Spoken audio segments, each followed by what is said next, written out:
On dit qu'il y a des signes quand votre conjoint est infidèle. Ils ont raison. Je les ai juste manqués jusqu'à ce qu'il soit trop tard. Je m'appelle Antoine. Tout le monde m'appelle Tony. J'ai un bon travail dans une société d'ingénierie. Je viens d'avoir 31 ans et je suis marié à Delphine. Nous sommes mariés depuis 7 ans et avons donné naissance à l'autre amour de ma vie, Isabelle, ou Isa comme j'appelle ma fille de 6 ans. J'ai rencontré Delphine techniquement alors qu'elle se remettait de son premier et unique petit ami. Ils étaient sortis ensemble pendant 2 ans avant que le gars ne commence à la tromper parce qu'elle ne voulait pas coucher. Delphine, comme moi, était très conservatrice en matière de rencontres. Elle voulait attendre le mariage. Quand elle a découvert que son petit ami la trompait, elle a été dévastée et l'a quitté. Une amie l'a amenée à l'un de nos pique-niques d'entreprise où nous nous sommes rencontrés juste après qu'elle ait obtenu son diplôme universitaire. J'ai découvert plus tard que c'était un coup monté par une de ses amies et un de mes amis. Nous nous sommes immédiatement bien entendus. Connaissant son histoire, je n'ai pas fait de avance sexuelle tout de suite. Je n'étais pas vierge, mais je n'aurais jamais été considéré comme expérimenté dans le domaine de l'intimité. 2 mois après le début de notre relation, nous nous embrassions avec beaucoup de frottements par-dessus les vêtements. Elle m'a dit qu'elle n'était pas prête pour l'intimité, mais qu'elle voulait essayer une fellation. Bien sûr, j'étais ravi. Il lui a fallu quelques semaines de plus avant qu'elle me laisse lui faire un cunnilingus. Delphine a découvert qu'elle appréciait vraiment l'intimité orale, tant en donner qu'en recevoir. Un peu plus de 6 mois après notre rencontre, nous avons décidé de nous marier. Delphine n'est pas arrivée vierge à sa nuit de noces. 2 semaines après nos fiançailles, nous étions au lit après une soirée bien arrosée. La libido de Delphine avait toujours augmenté quand elle buvait. Heureusement pour moi, j'avais acheté des préservatifs pour me préparer à notre nuit de noces, ou du moins c'est ce que je lui ai dit. J'ai été lent et doux, mais c'était quand même douloureux et il y a eu du sang. Notre rapport suivant a été bien meilleur. Nous avons fait l'amour toute la nuit, et c'est là que nous avons commencé à être comme des lapins. Delphine a rapidement commencé à prendre la pilule pour que nous puissions nous débarrasser des préservatifs. Après le mariage, notre vie intime était formidable, mais basique par rapport aux standards de la plupart des autres. Notre intimité se limitait aux missionnaires ou à Delphine sur le dessus. Je n'avais aucune plainte, même si nos rapports oraux avaient diminué pour devenir quasi inexistants. Nous avons décidé d'avoir un enfant assez tôt. Après la naissance d'Isa, je pensais que nous avions le mariage parfait. Ma carrière avait décollé et Delphine semblait apprécier son rôle de mère et d'enseignante à temps partiel. Comme toutes les bonnes choses, ça ne pouvait pas durer. Je n'aurais jamais imaginé que ma femme parfaite me tromperait. Delphine avait toujours été amicale avec les autres hommes, mais jamais du genre à flirter ou à aguicher. J'ai découvert que son parcours vers l'adultère avait commencé lors de la fête du Nouvel An du quartier. Les enfants étaient tous dans une maison avec des adolescents pour les garder, tandis que la fête réservée aux adultes se déroulait dans une autre maison. Il y avait au moins 20 couples et l'alcool coulait à flot. Les hôtes avaient suspendu du gui un peu partout dans la maison. Il y a eu beaucoup de baisers bon enfant entre amis. À minuit, tout le monde embrassait tout le monde, certains plus intensément que d'autres. Nos bons amis Thomas et Jennifer se tenaient à côté de nous à minuit. Ils ont une fille, Marie, du même âge qu'Isa. Jennifer est médecin, tandis que Thomas travaille à temps partiel comme entrepreneur, ce qui lui permet de s'occuper de leur fille. Nos filles jouaient souvent ensemble, emmenées à des activités par Thomas ou ma femme. Après que Delphine et moi nous soyons embrassés à minuit, nous avons embrassé plusieurs autres personnes près de nous. J'ai embrassé Jennifer d'un baiser poli, bouche fermée, sur les lèvres. L'étreinte de Thomas et Delphine était plus passionnée. Si j'avais été attentif, j'aurais vu leur langue danser dans la bouche de l'autre. La fête a continué pendant quelques heures encore. Pendant ce temps, j'ai perdu la trace de Delphine pendant un moment. Quand nous sommes rentrés à la maison, Delphine était en feu. Son corps était plus réceptif et passionné qu'il ne l'avait été depuis longtemps. Je pensais que cette intimité ardente était le résultat de l'alcool et des baisers. Ce que je ne savais pas, c'est que Thomas l'avait entraîné dans la chambre des enfants où ils s'étaient embrassés comme des adolescents. Non seulement Delphine a eu son premier contact avec un autre homme, mais elle a aussi fait sa première fellation à quelqu'un d'autre que moi. C'était le début de leur liaison, le début de leurs escapades secrètes, le début de la trahison de ma femme parfaite. Delphine a dit plus tard qu'ils n'avaient commencé à avoir des rapports sexuels qu'à la Saint-Patrick. Elle avait fait des fellations à Thomas à quelques reprises, mais c'est après avoir préparé des décorations pour une fête de la Saint-Patrick qu'ils ont couché ensemble pour la première fois. J'ai manqué plusieurs signes qui auraient dû m'alerter. Delphine était secrète sur le temps qu'elle passait avec Thomas. Isa en avait assez de jouer avec Marie, mais Delphine insistait pour qu'elle continue à jouer ensemble. L'intérêt de Delphine pour l'intimité avec moi avait diminué. Il y avait d'autres signes, mais je ne voulais tout simplement pas les voir. Je pensais que son regain d'intérêt pour le sport et les régimes était pour se remettre en forme pour moi. Je ne faisais pas attention à tous les SMS qu'elle envoyait à des heures étranges. Si je posais des questions à ce sujet, elle me disait simplement que c'était une de ses copines. Ils avaient des rapports sexuels depuis près de 3 mois avant que je ne commence à soupçonner quelque chose. C'est lors des bas amoureux arrosés que mes soupçons se sont finalement éveillés. Nous étions à un événement de mon entreprise et Delphine avait beaucoup bu. Une chose à propos de Delphine, c'est que quand elle boit, elle devient plus affectueuse. Elle était incroyablement affectueuse quand nous sommes allés au lit. Pendant tout le temps que nous avons passé ensemble, nous n'avions jamais fait la levrette. Je lui avais demandé plusieurs fois au début de notre mariage d'essayer la levrette, mais elle pensait que c'était sale. Delphine s'est mise à 4 pattes, me disant de la monter. À mon grand choc, elle a crié « Oh, mon Dieu, Thomas !» Je me suis figé juste au moment où elle commençait son orgasme. Je n'en croyais pas mes oreilles. Delphine était trop ivre pour se rendre compte que j'avais arrêté de faire l'amour. Je me suis retiré, la regardant se détendre après son apogée. Delphine s'est recroquevillée en boule et s'est endormie. Je n'ai pas dormi de la nuit. J'ai essayé de rationaliser son commentaire. Je ne voulais tout simplement pas croire que ma femme me tromperait. Il n'y avait pas d'autre explication. Je pensais à tout le temps qu'elle et Thomas passaient ensemble. Le lendemain matin, je lui ai simplement posé des questions sur la levrette et sur le fait que nous ne l'avions jamais fait auparavant. L'expression sur son visage a confirmé que quelque chose n'allait pas. Son visage est devenu pâle avant qu'elle ne blâme l'alcool, mais le bégaiement et le regard paniqué sur son visage m'ont dit qu'elle mentait. J'ai fait des recherches sur la façon de savoir si votre conjoint vous trompe. L'une des premières suggestions était de vérifier le téléphone et les emails du conjoint. Je n'aurais pas dû être surpris de constater que son téléphone était protégé par un mot de passe lorsque je l'ai vérifié pendant qu'elle était sous la douche. Nous avions tous les deux des mots de passe sur nos téléphones, mais nous connaissions tous les deux ceux de l'autre, ou du moins c'est ce que je croyais. Le mot de passe que j'ai entré, que je pensais être le sien, n'a pas fonctionné. J'ai repensé aux autres signes, notamment une diminution de l'intimité au lit. C'était certainement notre cas, mais je m'en voulais pour les longues heures que je passais au travail. Le site que j'ai consulté disait de surveiller la lessive. Si vos draps étaient changés et lavés plus souvent, il pourrait y avoir une raison à ce qu'il s'y passe plus d'activité que vous ne le pensez. Ce n'étaient pas nos draps, mais j'avais remarqué que les draps de la chambre d'amis étaient assez souvent dans le linge. Nous faisions toujours la lessive le dimanche. Dans le panier à linge, j'ai trouvé les draps du lit d'amis. L'odeur de sperme était faible mais indubitable. Je ne voulais pas le croire, mais tout indiquait que ma femme me trompait. J'ai essayé de me convaincre que j'avais mal entendu ou que ce n'était qu'un fantasme d'ivrogne. Mon suspect logique, bien sûr, était Thomas. Ils passaient beaucoup de temps ensemble, et c'était son nom qu'elle avait crié. La fête de quartier pour le week-end de la Pentecôte était dans 2 jours. Thomas et sa famille seraient là. J'allais surveiller tout signe de tromperie, en espérant que je ne faisais que surréagir. C'était la fête annuelle au clubhouse pour célébrer l'ouverture de la piscine. Les enfants jouaient et tout le monde s'amusait, sauf moi. Je surveillais chaque mouvement de Delphine et de Thomas, en essayant de ne pas être trop évident. Je pensais que c'était juste mon imagination qui projetait ce que je voulais ou ne voulais pas voir entre eux deux. Il y avait des regards constants entre eux, chacun vérifiant à chaque fois si Jennifer ou moi regardions. 2 fois, ma femme s'est éclipsée en disant qu'elle devait aller aux toilettes. Sans surprise, Thomas a attendu 1 minute et a annoncé qu'il devait pisser. La 3e fois, je l'ai suivi discrètement. J'ai regardé Thomas passer devant les toilettes et entrer dans le local technique. Je me suis faufilé, me tenant à côté de la porte où personne ne pouvait me voir. La porte avait des fentes en bas qui me permettaient d'entendre ce qui se passait à l'intérieur. Au début, j'ai juste entendu des gémissements étouffés. C'était la voix de Thomas que j'ai entendue, disant à ma femme à quel point il avait besoin d'elle et qu'il ne pouvait plus attendre. Il y a eu plus de bruissement quand j'ai entendu la voix de ma femme pour la première fois, confirmant mes craintes qu'elle était bien là-dedans.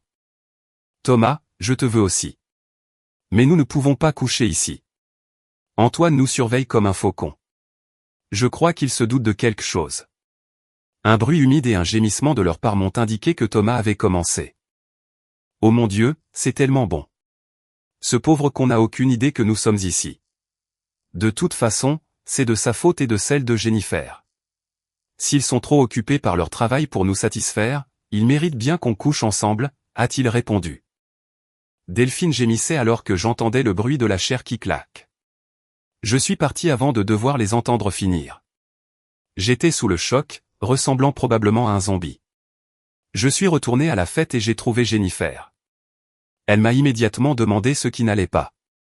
Je lui ai dit que je ne me sentais pas bien et que j'allais rentrer chez moi. Je lui ai demandé de le dire à ma femme. En rentrant à la maison, j'ai vomi.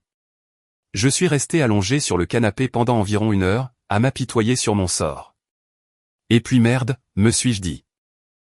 Mes craintes s'étaient réalisées. J'étais bien au-delà du déni. Maintenant, j'étais en colère, mais je ne savais pas quoi faire. Je voulais me venger, et je voulais des preuves. J'allais découvrir où il le faisait et quand. Delphine est rentrée plusieurs heures plus tard avec une attitude concernée. Elle m'a demandé comment je me sentais. Étant parti si longtemps, je me demandais combien de fois il s'était faufilé dans le local technique. Je voulais lui demander comment son corps se sentait, mais j'ai retenu ma langue. Je voulais me venger. L'avantage d'être ingénieur, c'est de connaître des gens doués en technologie. Je savais qu'une chose pratique avec les smartphones, c'est qu'on ne peut pas cacher leur emplacement à moins de les éteindre.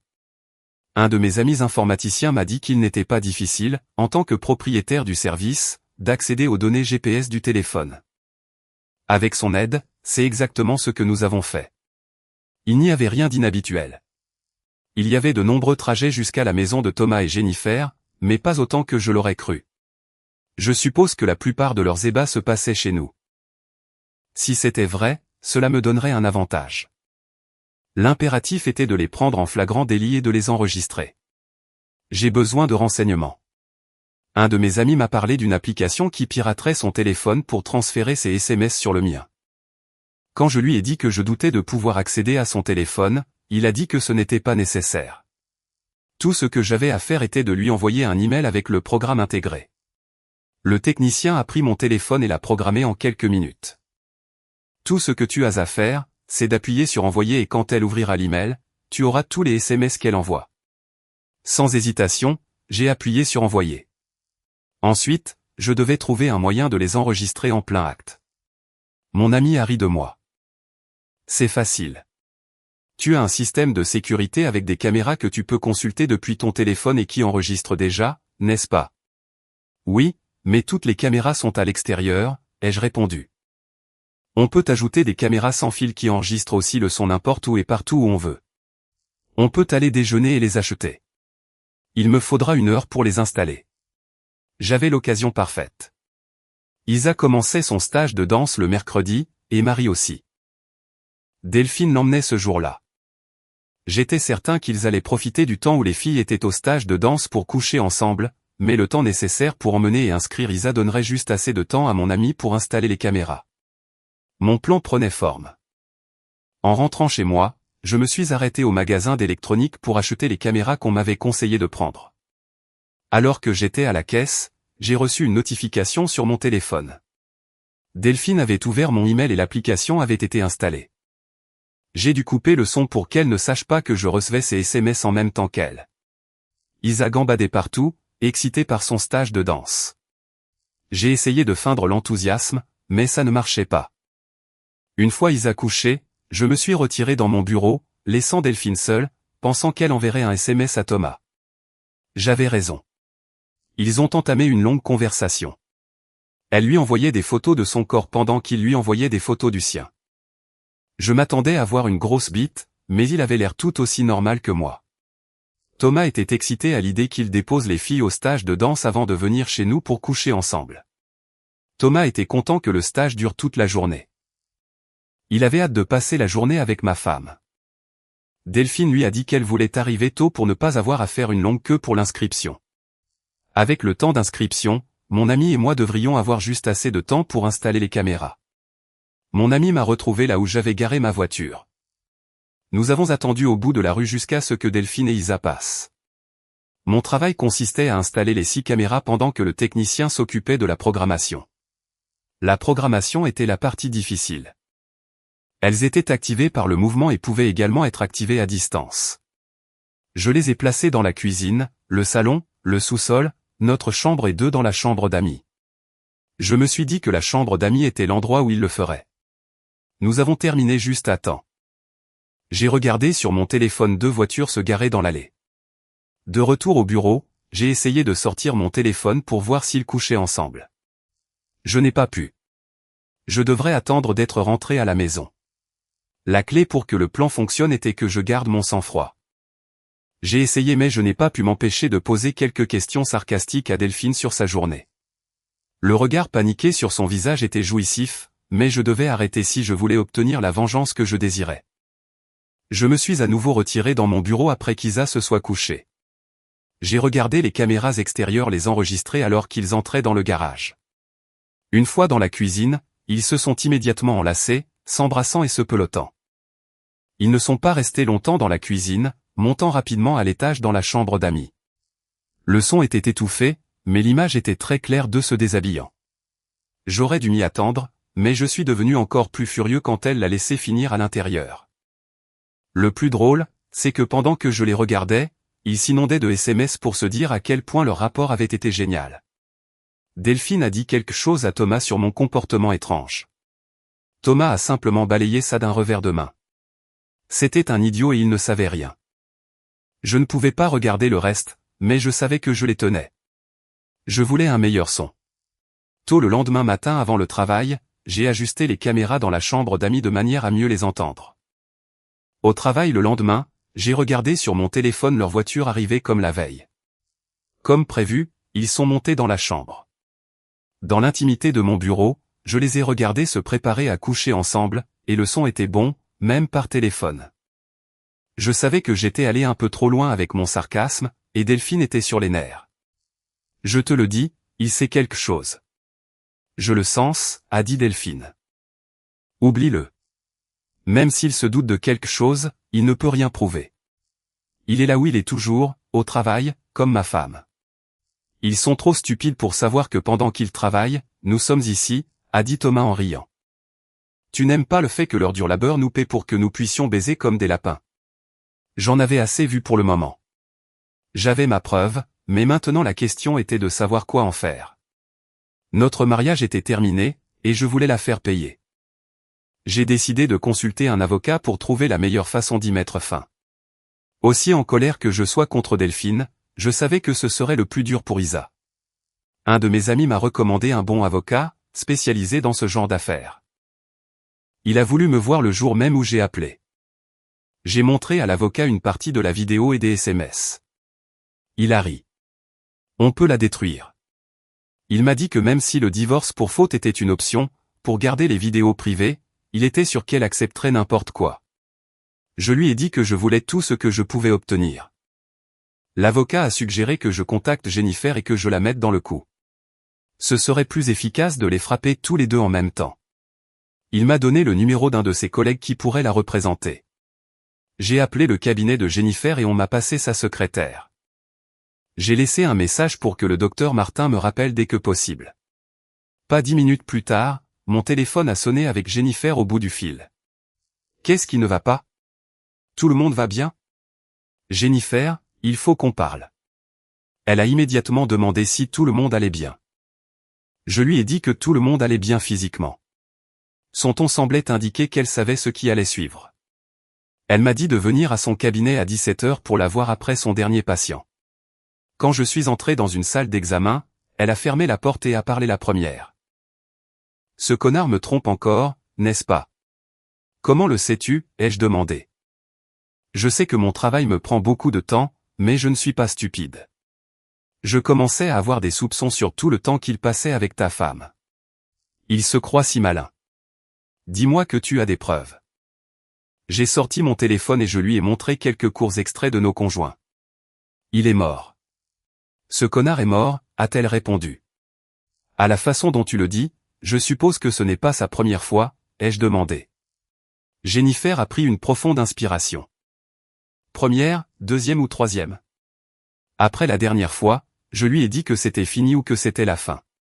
Mon avocat a rédigé un accord stipulant que s'il me trompe à nouveau, il renonce à toute prétention sur nos biens matrimoniaux. On dirait que tu n'as pas besoin de l'avocat que le mien n'a recommandé, ai-je répondu. Jennifer a souri. Non, mais je vais demander au mien de contacter le tien pour que nous puissions mener une attaque coordonnée. Je lui ai parlé de toutes les preuves que j'avais, y compris les SMS et les vidéos. Elle a adoré la façon dont j'avais piraté le téléphone de Delphine et enregistré leurs ébats.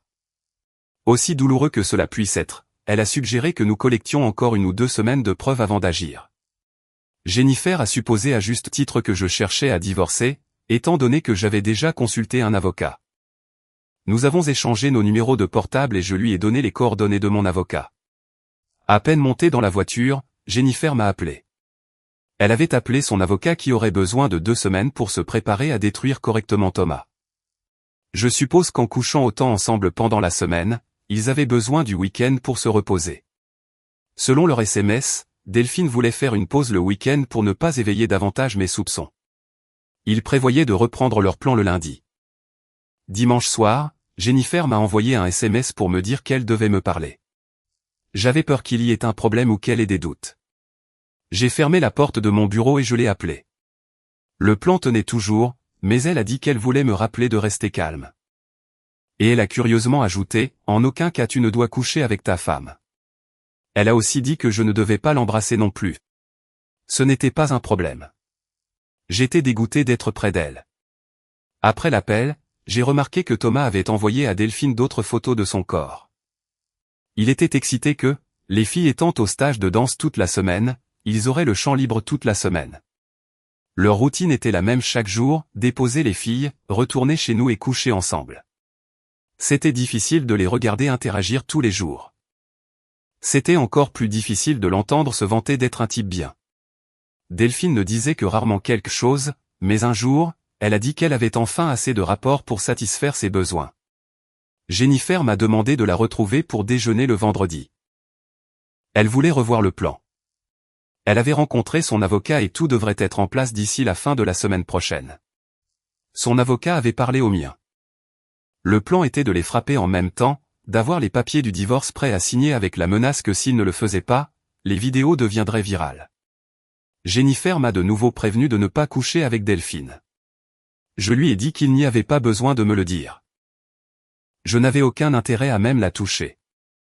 Je lui ai demandé pourquoi et elle a dit que cela enverrait le mauvais message à Delphine. Ce week-end-là, Delphine a fait la grasse matinée presque tout le samedi. Elle a dit qu'elle ne se sentait pas bien et n'avait pas l'air bien. Selon certains SMS entre Thomas et Delphine, Thomas ne se sentait pas bien non plus. Dimanche soir, Delphine a dit à Thomas qu'elle voulait se reposer lundi et qu'il pourrait peut-être se voir mardi ou mercredi. Mercredi, une fois au travail, j'ai sorti mon téléphone pour regarder les caméras. À l'heure prévue, Thomas est arrivé. Même s'ils ne se sentaient pas bien, ils allaient essayer de coucher ensemble. Ils se sont tous les deux déshabillés, mais j'ai remarqué que Thomas n'était pas excité. J'ai entendu Delphine dire, « Je ne suis pas sûr de pouvoir le faire. Je ne suis pas d'humeur. » Jeudi matin, Delphine a dit qu'elle se sentait un peu mieux, mais qu'elle marchait bizarrement. J'ai regardé attentivement depuis mon bureau quand Thomas est arrivé à la maison. Delphine l'a arrêté dans la cuisine. Nous ne pouvons pas coucher ensemble aujourd'hui. Mon corps est en feu et je suis très sèche. Thomas n'a pas discuté. Je ne pense pas que je pourrais de toute façon. Mon corps me fait horriblement mal et je ne pense pas pouvoir bander. Je ne sais pas ce qui se passe. Ils ont parlé pendant un moment jusqu'à ce que Delphine l'accuse de lui avoir donné une MST. Thomas s'est mis sur la défensive et est parti. J'ai appelé Jennifer qui n'a pas semblé surprise ou inquiète quand je lui ai parlé de leur maladie. Nous avons finalisé les plans pour confronter nos conjoints le vendredi. Les enfants avaient leur dernier cours de danse avec un petit spectacle. Leurs grands-parents y assistaient et nous avions prévu d'aller avec eux pour le week-end. Ce n'était pas inhabituel, donc ni Delphine ni Thomas ne se méfiaient. Jennifer m'a dit qu'elle avait prévenu la police d'être à l'extérieur lorsqu'elle confronterait Thomas. Elle craignait que Thomas ne devienne violent lorsqu'elle lui montrerait les preuves. Il l'avait déjà été par le passé. J'avais presque tout préparé avant de partir au travail le vendredi matin. Les papiers étaient prêts et j'avais préparé mes vidéos. J'avais fait 2 valises pour Delphine et les avais cachées. Nous avons été un peu retardés après le spectacle de danse. Mes parents s'inquiétaient de l'apparence de Delphine. Nous sommes restés là à discuter pendant plus d'une demi-heure tandis que Jennifer et Thomas sont partis tout de suite. J'ai conduit vite et pris un raccourci, arrivant à la maison quelques minutes avant Delphine. J'ai rapidement préparé ma présentation, y compris en sortant les valises. Juste au moment où Delphine est rentrée, Jennifer m'a envoyé un SMS. Elle avait déjà confronté Thomas. Comme elle le craignait, il était devenu violent et l'avait frappé. La police était juste là, l'arrêtant avant qu'il ne puisse faire de mal. Thomas allait en prison. Elle avait quelques bleus et coupures, mais rien de grave. Delphine est entrée juste au moment où je lisais le dernier SMS de Jennifer. Avec Thomas en prison, j'étais certain que Delphine n'avait aucune idée de ce qui allait lui tomber dessus. « Delphine, peux-tu venir dans le salon ?» ai-je demandé. Elle est entrée dans la pièce, remarquant les 2 valises près du mur. « C'est quoi ces valises ?» a-t-elle demandé. « Je te le dirai dans une minute. Assieds-toi dans le fauteuil. J'ai quelque chose à te montrer. » J'ai appuyé sur lecture, allumant l'écran de la télé. Une capture d'écran d'une conversation par SMS est apparue. Thomas, j'ai hâte d'être à nouveau avec toi. Delphine, j'ai hâte d'être à nouveau avec toi. Tu m'as manqué. Thomas, j'ai hâte de coucher avec toi. Delphine s'est levée. C'est quoi ce bordel? J'ai mis sur pause. S'il te plaît, assieds-toi. Tout sera clair dans un instant. Delphine est restée debout, les mains sur les hanches. Je lui ai crié dessus. J'ai dit, assieds-toi. Elle s'est assise, commençant à dire quelque chose. J'ai levé la main pour lui dire d'arrêter. J'ai appuyé à nouveau sur lecture. À l'écran est apparue une vue de notre chambre d'amis, puis elle a fondu sur Delphine et Thomas nus dans la chambre. J'ai vu Delphine halter, mettant la main sur sa bouche. L'image a zoomé sur un Thomas nu debout à côté du lit. Ils sont trop stupides pour savoir que pendant qu'ils travaillent, nous voyons, l'image a fondu sur une compilation des 2 en train de s'enlacer. Delphine pleurait, me disant d'arrêter la télé. J'ai mis sur pause. Qu'est-ce que ma tendre épouse a à dire, ai-je demandé. Les larmes coulaient sur ses joues. Je suis désolé. C'était une seule fois. Tu dois me croire. Ça ne signifiait rien pour moi. D'une voix très calme, j'ai dit, ne me mens pas. Ça ne fera qu'empirer les choses, si c'est possible. J'ai appuyé sur lecture et avancé la vidéo au chapitre suivant. Une autre conversation par SMS est apparue à l'écran. Delphine s'est à nouveau levée. Tu as piraté mon téléphone? C'est illégal. Elle a sorti son téléphone. Assieds-toi et la ferme. Si tu penses appeler ou envoyer un SMS à ton amant, ne te donne pas cette peine. Jennifer lui a déjà montré la preuve que nous étions trop stupides pour la voir. Il a pété les plombs, a attaqué Jennifer et est maintenant en prison. Je ne sais pas si tu le sais. Mais tu n'étais ni sa première, ni sa deuxième, ni sa 3e liaison. Il a tout perdu, et au fait, toi aussi. Delphine s'est remise à sangloter et à me supplier, disant qu'elle était désolée. Elle n'arrêtait pas de demander ce qu'elle pouvait faire pour se racheter. Commençons par les valises dont tu as parlé. Elles sont pour toi. J'ai mis des vêtements et des affaires. Tu dois partir. Je me fiche de savoir où tu vas. J'ai pris le dossier préparé par l'avocat. Ceci est la convention de divorce que tu vas signer. Tu obtiendras 30% de nos biens, à l'exclusion de la maison. Tu auras un droit de visite raisonnable et tu n'auras pas à payer de pension alimentaire. Ce droit de visite devra bien sûr être médiatisé. Quoi? Mais pour qui te prends-tu et pourquoi signerais-je une chose pareille, a-t-elle répondu. Premièrement, je suis le mari d'une femme infidèle qui a été avec le voisin dégoûtant pendant les 6 derniers mois. Deuxièmement, si tu ne signes pas, nous aurons un procès très public où les heures de vidéo de toi et Thomas seront diffusées. Enfin, je détesterais que ces vidéos deviennent virales. Je suppose que tu pourrais être la prochaine Kim Kardashian. Et Isa, a-t-elle sangloté. Je ne sais pas. Comment veux-tu lui dire que sa mère est une femme infidèle? Delphine s'est recroquevillée en boule, gémissant. Finalement, elle s'est assez calmée pour lire les papiers. Je ne signe pas ça, a-t-elle répondu. Très bien. J'ai sauté à une autre section de la vidéo. Delphine était à quatre pattes avec Thomas derrière elle. On entendait Delphine crier « Oh oui, Thomas, prends-moi comme mon mari ne l'a jamais fait. » À qui aimerais-tu que j'envoie la première vidéo? Tes parents ou ton directeur d'école, ai-je demandé. Tu auras tout autant de problèmes pour envoyer ce genre de choses, a-t-elle répondu. Oh, Delphine, tu ne sais pas avec qui tu es mariée. Ou devrais-je dire, sur le point d'être anciennement mariée? Je suis ingénieur. Elles proviendront d'un compte intraçable. Delphine a argumenté pendant quelques minutes de plus jusqu'à ce que je menace d'appuyer sur envoyer. Elle a finalement accepté. Je l'avais eu à l'usure. Elle a demandé si elle pouvait aller chercher quelques effets personnels, ce que j'ai accepté. 5 minutes plus tard, elle partait dans sa voiture. La convention de divorce était signée. Le dimanche, une voiture s'est garée dans l'allée. C'était le père de Delphine, Monsieur Dubois. Il est monté en trombe vers la maison en criant que j'avais mis sa fille à la porte et qu'il ne le permettrait pas. Il a dit que sa fille lui avait parlé de la fausse convention de divorce que je l'avais forcé à signer. Il allait la faire annuler. Je lui ai dit de se taire et d'entrer dans la maison. Delphine ne lui avait pas raconté la vraie histoire. Quand je lui ai dit que sa fille était une femme infidèle, il a menacé de me botter le cul. Je lui ai passé la vidéo et il s'est tu net. Au début, il a essayé de prétendre que la vidéo avait été truquée, mais je lui ai dit que j'en avais des heures s'il voulait voir. Son attitude a changé une fois qu'il a vu l'énorme quantité de preuves que j'avais sur sa douce fille. Il a finalement convenu que ma proposition était juste pour éviter que les vidéos ne deviennent publiques. Je pense qu'il pensait plus à la honte qui retomberait sur lui qu'à sa fille. Sa seule demande était que lui et sa femme restent dans la vie d'Isa. J'ai accepté. Une fois les papiers déposés, j'ai permis au père de Delphine de récupérer le reste de ses affaires.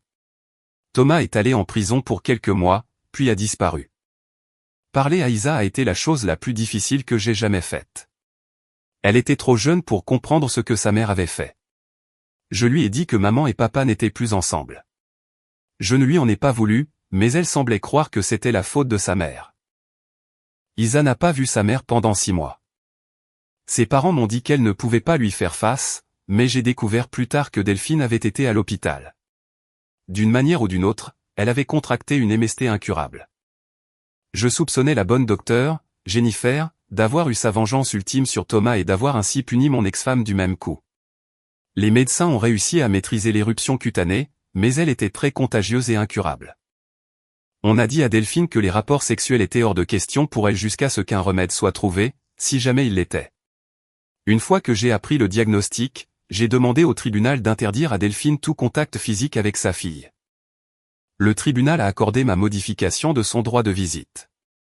6 mois plus tard, la mère de Delphine a appelé. J'espère que tu es content. Delphine a pris une boîte de pilules et maintenant elle est partie. Tout est de ta faute. Non. Madame Dubois. Je ne suis pas content. Je n'étais pas content le jour où j'ai découvert que votre fille me trompait. Je n'étais pas content quand j'ai dû dire à votre petite fille que sa mère avait fait des choses qui l'ont obligée à quitter notre maison et notre famille. Je n'étais pas content quand j'ai dû lui dire que sa mère avait contracté une maladie qui l'empêcherait d'avoir un contact physique avec elle. Alors? Non, Madame Dubois, je ne suis pas content de devoir dire à ma fille que sa mère a tellement gâché sa vie qu'elle s'est suicidée. Je ne prendrai pas le blâme pour le manque total de morale de votre fille. Madame Dubois, s'il vous plaît, foutez-moi la paix. Je n'ai pas vu Jennifer après l'enterrement de Delphine. Elle et Marie ont déménagé. Avant de partir, je lui ai demandé si elle savait quelque chose sur la MST que Thomas et Delphine avaient contractée. Elle m'a regardé dans les yeux. C'est une question que tu ne veux pas poser. Et voilà, nous sommes arrivés à la fin de l'histoire d'aujourd'hui. Était-ce ce à quoi vous vous attendiez ou a-t-elle pris une tournure que vous n'aviez pas vu venir? Je suis curieux de connaître vos pensées. Partagez-les dans les commentaires ci-dessous et lançons la conversation. Si cette histoire vous a tenu en haleine, assurez-vous de cliquer sur le bouton j'aime. Et si vous êtes nouveau ici ou si vous n'êtes tout simplement pas encore abonné, c'est le moment idéal pour rejoindre notre communauté. Je vous apporte des histoires fraîches et captivantes tous les jours, alors cliquez sur ce bouton d'abonnement et activez les notifications pour ne jamais rien manquer. Merci d'avoir regardé et à bientôt dans la prochaine vidéo.